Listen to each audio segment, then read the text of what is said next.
ladies of Read, Watch, and Wine, Raya, Treva, and Lynn. And we're here today to bring our book to movie adaptation of Willy Wonka. Oh, Charlie and the Chocolate Factory. Yes. Charlie and the Chocolate Factory. By Roald Dahl. And the book was published in 1964. Jeez. That ain't that old. 64? Yeah, oh, it's not that old. It's not? No. It's old. In book world, maybe. Not in human world. Okay. Yeah, okay. Just in book. Right, the 60s were a good year. Yeah. And at the same time, we are going to be talking about Charlie and the Chocolate adaptations from 1971, which is Charlie and the Chocolate Factory. Then the Willy Wonka, which is the 2007 version. Mm-hmm. And then the 2023 version. So many. 2005 was a Johnny Depp Wonka. I knew it was one of them. Yeah. Okay. I do have some stories to say about that. But before we get into that, let's talk about our wine. So today we are drinking Flow. So this wine, Flow, and Flow, by the way, stands for the love of. For the love of. But it's a wine by Marcus Johnson. And for those of you from the Washington, D.C. area, I'm sure you're familiar with him because he's a very popular jazz player. And he plays all throughout Washington, D.C. He's very popular, and you can hear him on our local radio station. Although I know you can hear him throughout the country, but he's just very popular in this area. But anyway, he has a wine. It's a Cabernet Sauvignon. Sauvignon. And it's really good. So, and I have a little autograph by him too. So nice. But anyway, check it out, and you can get it at any local wine store and the DMV. Okay, so thank you, Treva. Welcome. Back to Wonka. Anyway, I have some interesting facts about Charlie and the Chocolate Factory and Willy Wonka. Is today the Fun Fact Day International?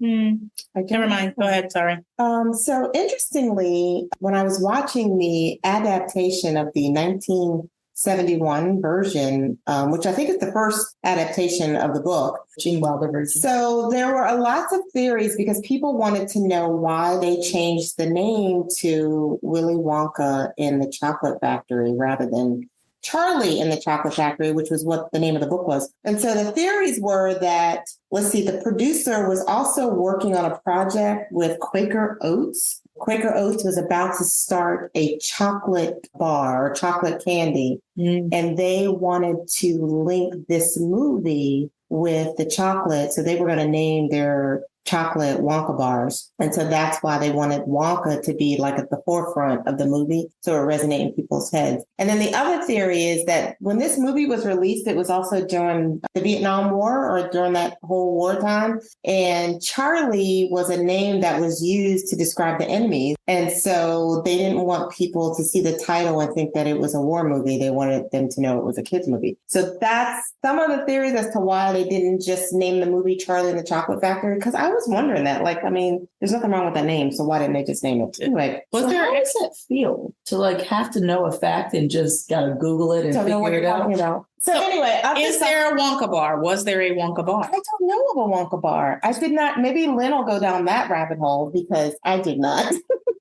Quaker Oats dropped the ball on that one. They did. Now let's get back to the book, which I enjoyed listening. I listened to it actually on Audible. I didn't read the book. You what? I listened to the book. No, you what about the book? It was a cute book, but it just brought me back to how we've been reading some of these fairy tales that Raya keeps recommending that we read, and how fairy tales are really just not the kid stories that we grew up thinking they were. They're this warped sort of scary situation. But I don't know. I grew up thinking all of these were just kid stories, and they were not kid stories. Lullabies, fairy tales, they're all not made for children. They're made to remind children, hey, don't follow the Pied Piper down the street because he's going to eat you. Exactly. So it just reminded me of that, but it wasn't as horrific as the other one, the Little Mermaid, where I was just devastated at the end of it. But just the whole treatment of the kids and that whole lesson learned to as far as their behavior. Yeah. That was just some harsh, scared straight mess. That was the original Scared Straight. Yep. I enjoyed the book. I mean, I listened to it also on Audible. Audible. Audible.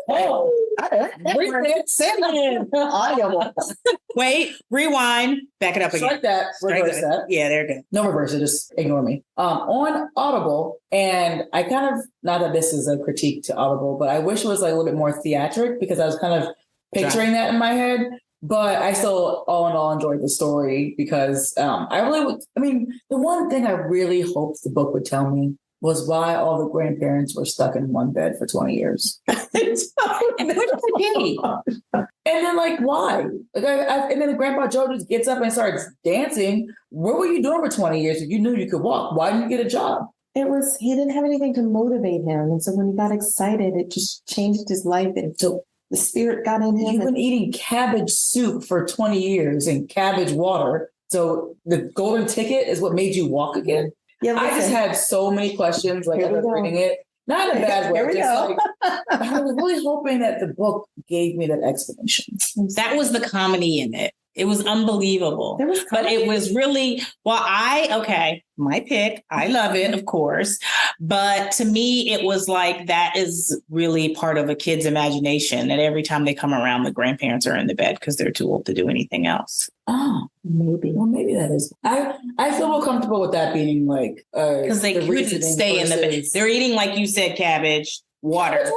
Cabbage makes you go. You're not staying in the bed. He could be perpetuating a stereotype that people who are in poverty don't do anything and don't work and lay around all day. Well, he could, but that wasn't his mother. So it was just the older people. Like they've worked so hard that they kind of just chill. That's why they wait for him to come home from school so they can be so excited to see that grandbaby. Oh. But it was a cute story. I certainly remember reading it when we were younger, so it was nice to have a little refresher. I've never read it before. You didn't? Oh my gosh, I think I actually still have that book. Between that and Pippi Longstocking, I think I still have the old books. Yeah. Okay. Oh. Then I've read it in maybe elementary school or something like that. I never registered to read it. I mean, I knew it would be based on the book, but I don't know. Never read it. All right, so let's talk about the 1971 version. Rhea? I mean, I liked it. I remember when that one came out. So this is probably the 100th time I've seen it. I liked it because I feel like the characters in that were true to what I thought they should be based on the book.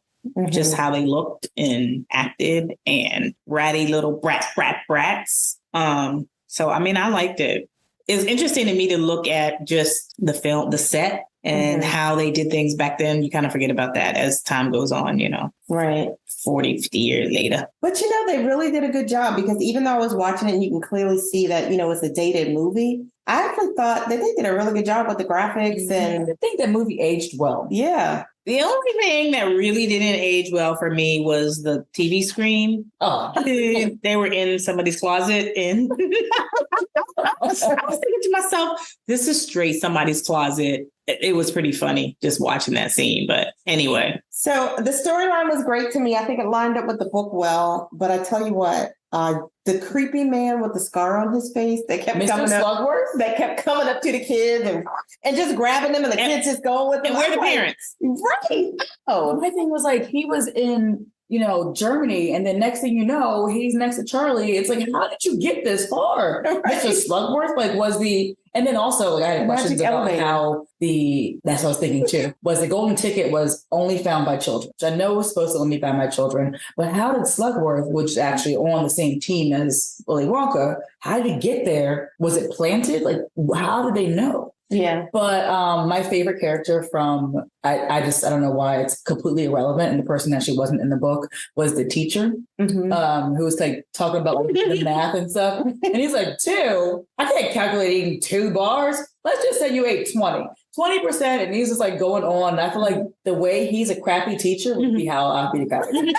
Don't ask me dumb questions. I can't calculate those small numbers. Now let's move on.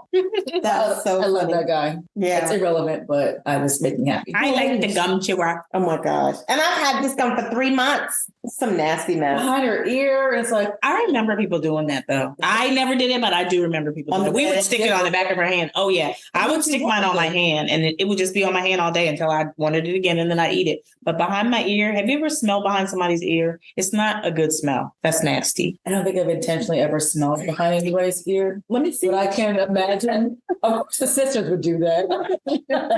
It's like smelling toe cheese. Like, that's nasty. Oh, gosh. Yeah. I do remember sticking it on the back of my hand, like if I'm eating dinner, and I would do that when I was younger. And then after dinner, I put it back in my mouth. Mm-hmm. But 3 months? I've never been a gum chewer. So like, that's so left field. Like, put it on my hand, eat dinner, come back later, take a shower. It's still that just doesn't register in my brain. Well, I just feel like it wasn't so accessible way back when. Like when we got a pack of gum, it was just like gold. And like now it's like gum is everywhere. And honestly, you weren't supposed to be chewing it all the time because then it's going to mess up your teeth and blah, blah, blah, blah. But of course, I never had any cavities, so I didn't have that problem. Do you have any now?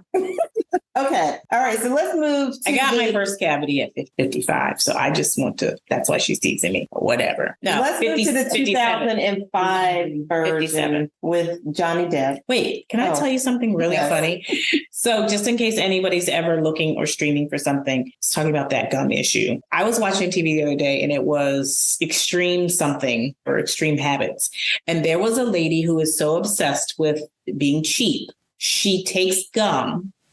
And a pill container Monday, Tuesday, Wednesday, Thursday, Friday?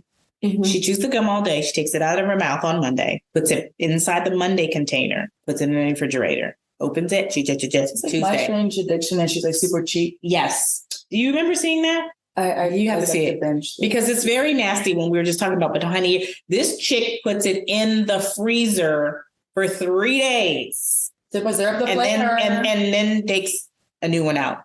Oh. Okay, thanks for that information, Ray. That you'd like to know. Because some people might think it's not believable, but that's what it is. Go ahead. Sorry. Move on. Yeah, that's the television that you watch. Okay, the 2005 Tim Burton version. Yes. Okay, so I just want to talk about Wonka because, first of all, I'm a huge Johnny Depp fan. I think he just nails every character that he plays, and he always plays the weirdo characters, and he's just really good at it. So true. But this Wonka, he made it a little more dark instead of wacky. Tim Burton. And I just feel like I like the Gene Wilder wacky, crazy Wonka than the dark. I don't know that I was happy with that twist, but you're right. That's a Tim Burton thing. But Johnny Depp was able to jump right into it. I think it started out a little deep, but to me, just listening to his jokes were kind of funny. Like the little... keep on eating that and we'll see what happens. Yeah, his little this and undercuts. Yeah. So I do like in this version that they went not fully along with the book, but a little bit more along with the book, as in the scene where he went and built the chocolate castle and the prince. For the prince, and he was like, "Oh, well, you better get eating it because it's gonna melt." And he was like, "Oh, I'm gonna live in it." And that whole scene was also like in the book, so I kind of like that they brought that. Yeah. And also liked that. And the name. It went back to Charlie and the Chocolate Factory. Yeah. And that more than just Grandpa Joe was involved in this one to me. Like the other ones had like maybe a sentence in the 1971 movie, but this one they actually had like a role. Like the one grandpa was like cussing left and right. So the dad covered Charlie's ears and they had a little bit more of an active role in this one. So I did like that one also. And me being a nerd, the name Veruca is the name of a wart. And so when Veruca walks up to Johnny Depp, Willy Wonka, he says, wasn't Veruca like the name of a wart? And I was like, yes, it is. So I got really excited. I did that like literally. So. But this one also had the coin too. And I because wasn't this the one of them they didn't have him find the coin. Or the coin that he lost in the other movie? There was something different about how he found the bar or how he got the bar from the store. One he got the coin that he found. The other one, it was a dollar bill.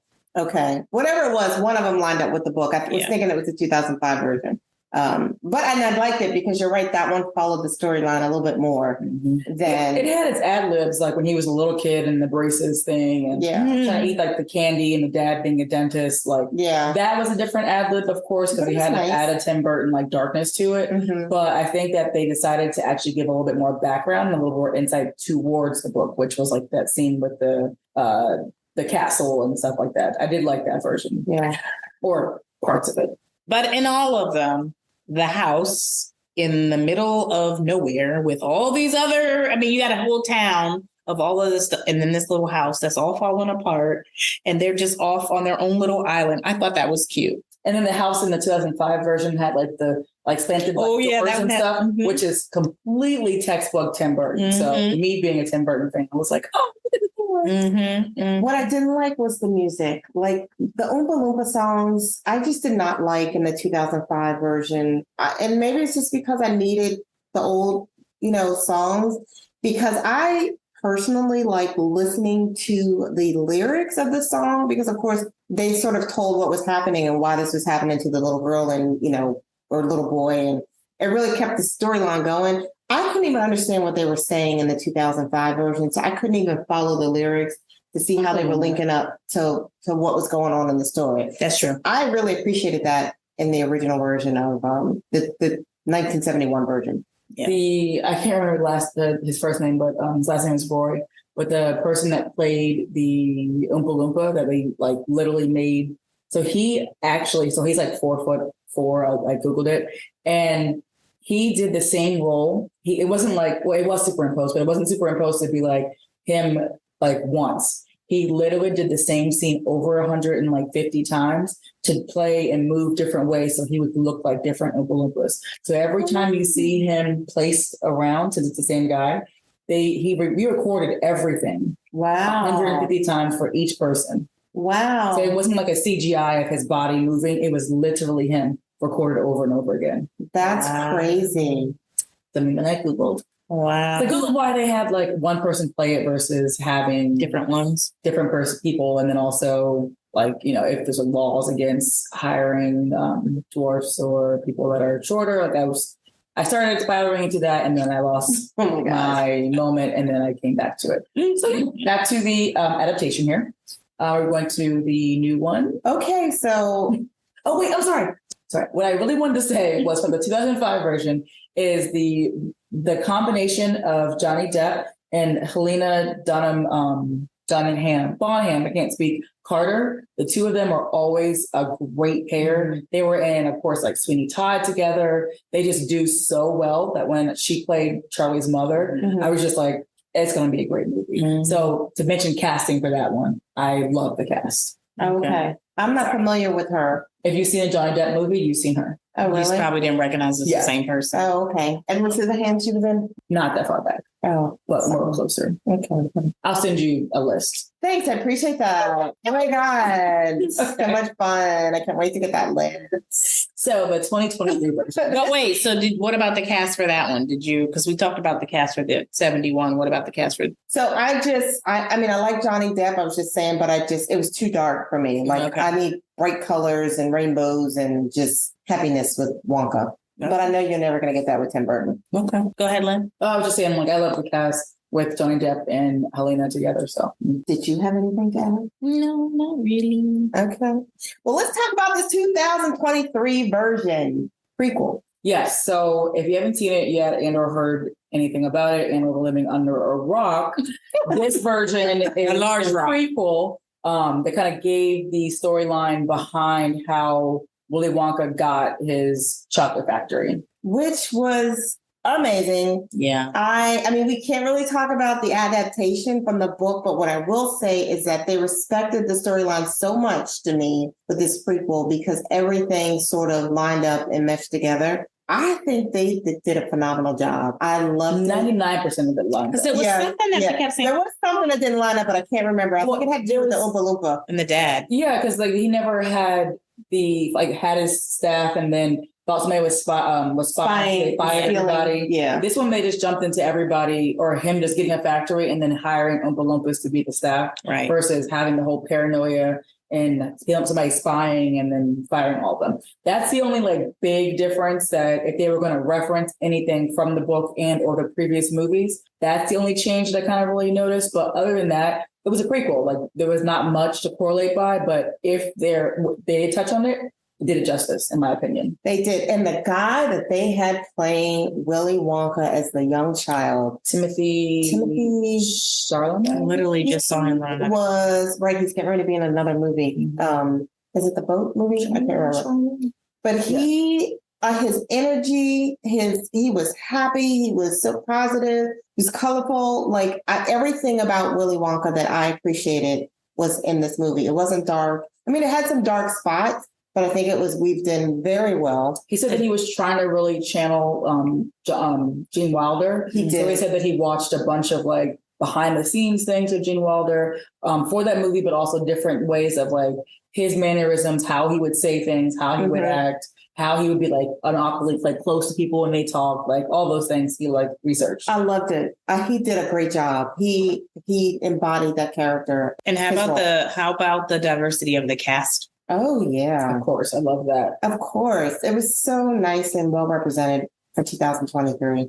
I did like that they brought the original Oompa Loompa song back. And so that was like, exciting when you see Hugh Grant as Hugh Grant tall and being this Oompa Loompa, but doing like the original Oompa Loompa choreography, the original Oompa Loompa song. A little bit of an accent there that I was like, what? I don't know what happened. And he was also wearing like a shark suit, which was weird too. But yeah, that relevant. I enjoyed him in that role. Yeah, I did too, especially how he was just like, how he blamed him for everything. Well, this wouldn't happen if you didn't take our 4 cocoa beans. Like just right. It was just cute. So funny. And then how they really, I mean, how do you put like an Oompa Loompa throughout a whole prequel? You make him a part of Willy Wonka's imagination. So the fact that he kept talking about, it's a little orange man with the green hair that keeps taking my chocolates. And everyone's like, sure, dude. And I like that aspect because it added a comedic thing. Like we were all waiting to see this Oompa Loompa since we all knew what Oompa Loompa was. But of course, everybody else in like the story didn't know. I did like how they grouped that in. Mm-hmm. Yeah, they did a phenomenal job. I enjoyed the prequel. And I'm hoping that there's like a middle one that comes in that's like right before the actual Charlie and the Chocolate Factory. And I would love for the same gentleman to play the role because he did a great job. Yeah, it was really one of my favorite scenes, or there's a lot, but the end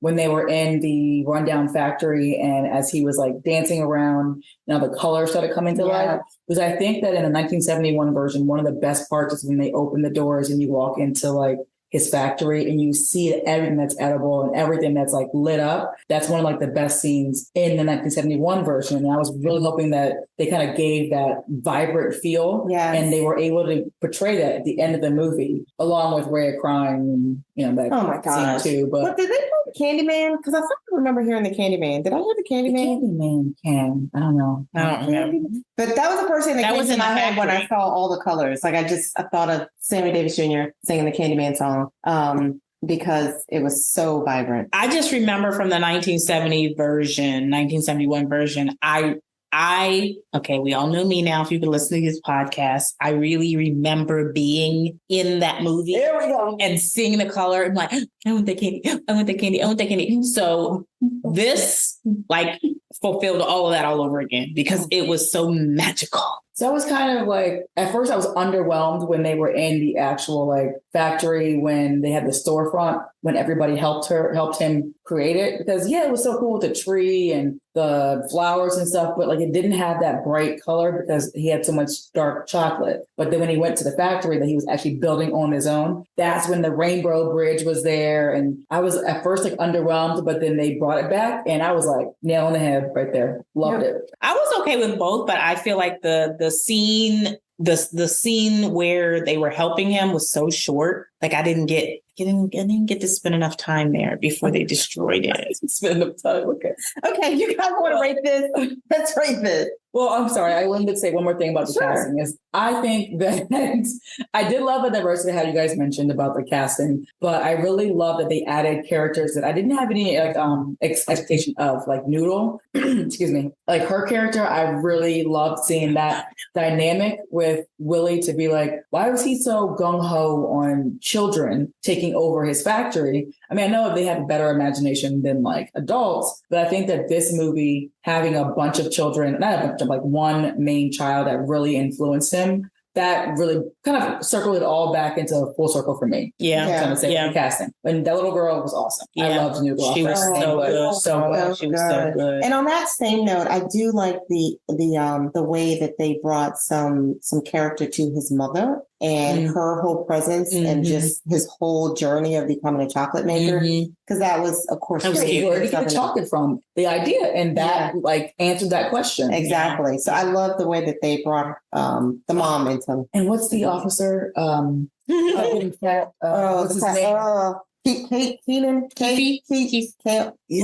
Yeah. Anyways, I can't remember his name right now, but his Keenan and it's Keenan and Kel. It's not Keenan. Not Keenan and Kel, but it's like it's something Key, but it's Key and Peele is the show they had. But Right. But Michael. Anyways, Keegan. Sorry, my brain's going in 18 directions. But I loved that addition because his like little like snide comments about like, no, I'm not going to sell out my town. I'm not going to do this. And then, chocolates. When he started getting fatter, oh Lord, that was so funny. That was so funny. Blow up was hilarious. But then he was getting out of the car and all the candy wrappers. And he was like, I've been eating these papers, but they don't have that same hit. Things like that little addition that isn't a big significance in the storyline, but adding that comedic undertone. Yeah. So money, so perfect. Yeah. And Mr. Bean, him being like the Catholic priest who was like corrupt. Oh my God. I love the casting. Yeah. I'm about to go on a tangent, but yes. That's okay. So, and then we gotta make this shorter because we're gonna talk for like 25 minutes about this topic. The podcast gotta be 30 minutes or less.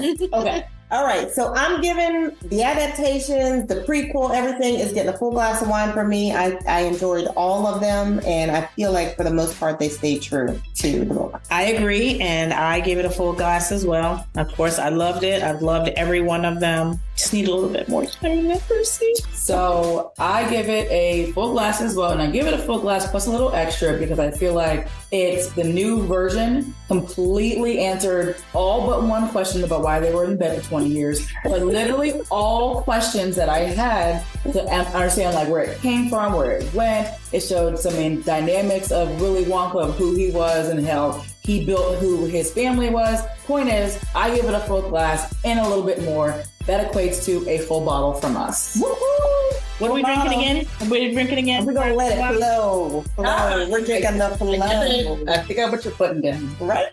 For the love of wine. Anyway, all right. Well, thanks for tuning in. Definitely check out Wonka or the Charlie and the Chocolate Factory. All of them. And let us know what you think on all the adaptations. Follow us on Read Watch Wine on Instagram, Facebook, TikTok, and that's it. Enjoy our new season 6. I cannot believe we've been working on this for 6 years already. We've been together as a book club for over a decade, but like this is like we're season 6. That's amazing. Yeah. So, yay for us. I love you guys. Thank you for following us in our journey. Listen along, like, subscribe, all the above. Bye. Bye.